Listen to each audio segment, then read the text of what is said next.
So here we are again, off to Digley. So last video was a wee bit of a disaster. Everything that could go wrong did go wrong. So hopefully today will be a little bit more organised. It's a lovely morning, the roads are quiet, heading up to the village of Holmfirth, or in fact the moors just above Holmfirth, for a particular shot that I've been interested in. I have been up to this location before, taking pictures before, so I do know it quite well. Going to be no messing around with this one. Park up, set up, and then go through camera settings and go through the kit that I use as well. And for all you diehards out there who are really organised, as usual I'm not, couldn't find my hat this morning. This is my daughter's hat, and she doesn't know I borrowed it. She doesn't like me using her hairbrush because she says she's going to get nits. I said I haven't got nits, so she might be a little bit mortified that I'm wearing her hat. Love you, Evelyn. She also plays with the GoPro a lot, so I don't know how much charge is left on the GoPro, so this might be a really short video. So guys, what do you think of them there drones? Might get me one.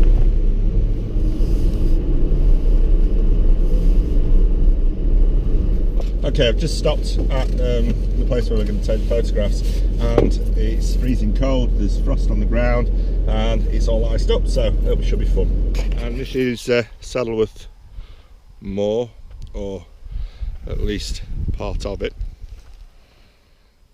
Now, obviously we can see that the sun is coming up directly in front of me. Now, massively backlit, there's not a lot happening at the moment other than the fact that the sun is coming up. We're starting to get some light falling on the foreground in front of me. We're concentrating on the rocks as a foreground,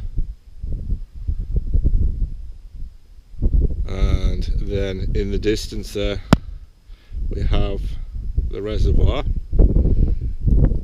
and the clouds are doing their thing at the moment, so they're really quite nice. If I take a picture now, we're directly into the sun. I have nothing on the front of the camera at the moment. I am going to put the polarizer on in a moment, but we're going to get terrible lens flare.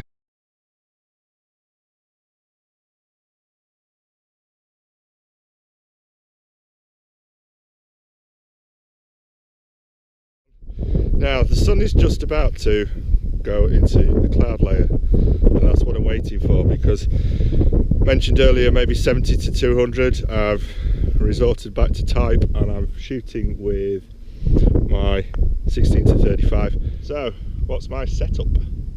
We're going to go through the camera, tripod and lens and filtration system. We are sitting on top of a Gitzo Mountaineer, which I'm going to do a review of, because when I bought this there's hardly anything online, and it's absolutely awesome tripod. Nikon D800E with a 16 to 35 Nikkor lens on the front, and I use a Nissi filter system and polarizer.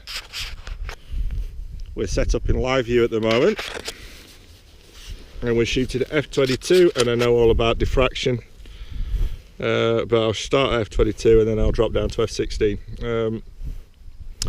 In live view, obviously we're getting the information, we're shooting at 4 seconds at the moment, but that's because I've not taken anything for a while. If we go to OK, the great thing about live view in manual mode, as we can go in, can you see on the bottom right hand corner is the histogram. Histogram at the moment is telling us that we're blowing out our highlights.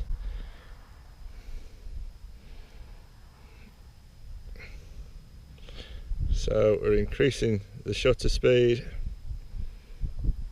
and even though that histogram is showing that I'm blowing out the highlights on the right hand side, this D800E will allow me to pull that back if it's a small spike like that. And today, being a little bit more organised than the last shoot, I'm in mirror up mode and I have my cable release. So, we'll talk about focusing technique. Alright, obviously got the red square in the middle. We drop that down to highlight the foreground rock, and we are going to increase the magnification on the LCD screen. What we do is we focus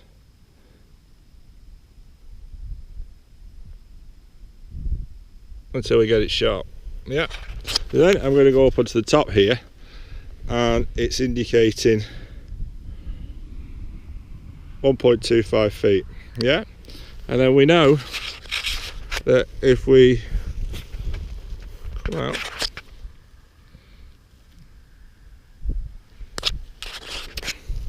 bring it up to the top,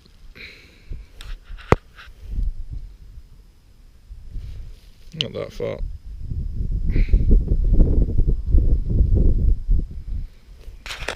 zoom in to the distance, and then get things sharp, which will be difficult if not impossible for you to see. It's indicating just before infinity. So what I'm going to do, just to get a happy medium, is I will go between the two, and I know that 99 times out of 100 I'll have everything sharp from the immediate foreground to the rear or to the background. Just going to show you the perspective of how we're going to get the shot that I'm after. You can see that the tripod is dropped down to its lowest setting. Now the mountain here comes with a centre tube, and I've taken that out. I very rarely use it, and a lot of my compositions I like to be low down because I think it adds a little bit of difference to the shot, or a change of perspective, and also something in the immediate foreground, usually something quite harsh such as rocks, walls, fences, that type of thing. Actually, rarely fences, it's normally walls and rocks. And then I also enjoy the harshness of the moors, and I normally like to soften the sky, usually with a 10 stop or a 3 stop filter.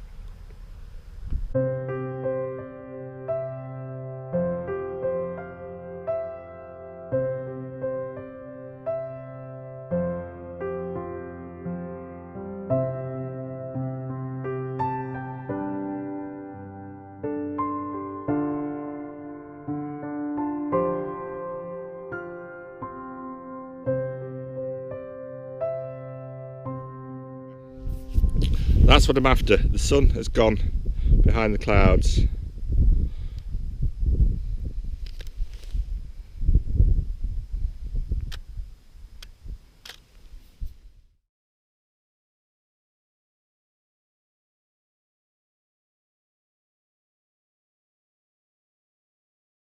So, the sun has gone behind the clouds, but what's happened is that the cloud bank has come through and it's pretty dense. There's not much happening with the sky, but the most disappointing thing is that we've got no lighting of the scenery at all.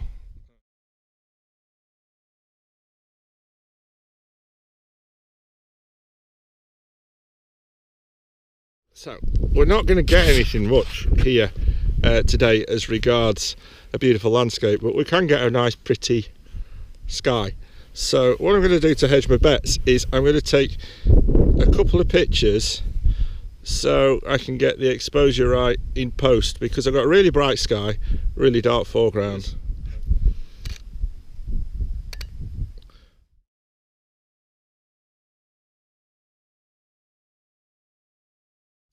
What I'm going to do is I'm going to take another image,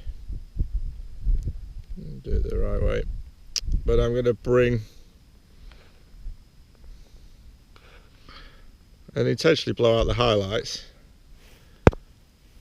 Yeah, so the histogram, we've got blown out highlights to the right, but if we look on the histogram on the left, it indicates that we're not dropping our blacks down too much. So I've not changed the aperture of the camera, not changed the shutter speed. Oh, I have changed the shutter speed, what a lie. So I've not changed the aperture of the camera, all I've done is change the shutter speed, but I've not changed the focus, and I've not changed, we're still shooting on 16mm. Okay.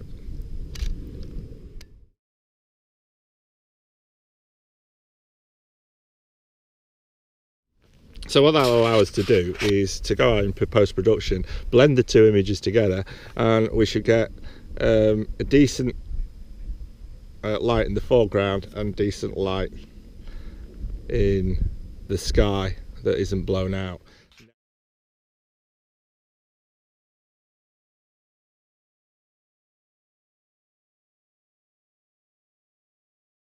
So as we can see, we've got quite an interesting sky.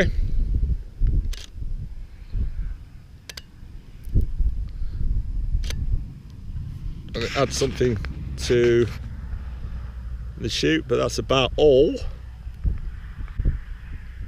Now, if we waited a little bit longer, the sun would come up higher and it's too cold. Too cold to sit here for another hour and a half. But what I'll do now is I'll put a picture up of this area, and it'll just give you an indication of what it looks like when the light's shining.